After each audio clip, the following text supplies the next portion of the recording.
Karierne zgodbe so mesečni cikel dogodkov, ki jih organiziramo v okviru Kariernega centra Univerze na Primorskem.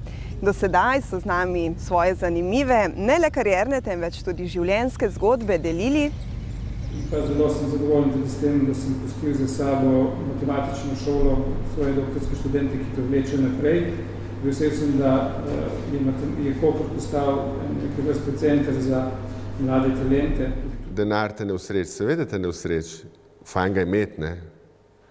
Usreči te pot, ki jo narediš, in če si uspešen, je denar posledica. Da lahko vsak človek, tudi če je izjemno tesnoben ali pa da ga nekaj ne more dosegati cilje, lahko naredi spremembo v življenju. Več o kariernih zgodbah pa najdete na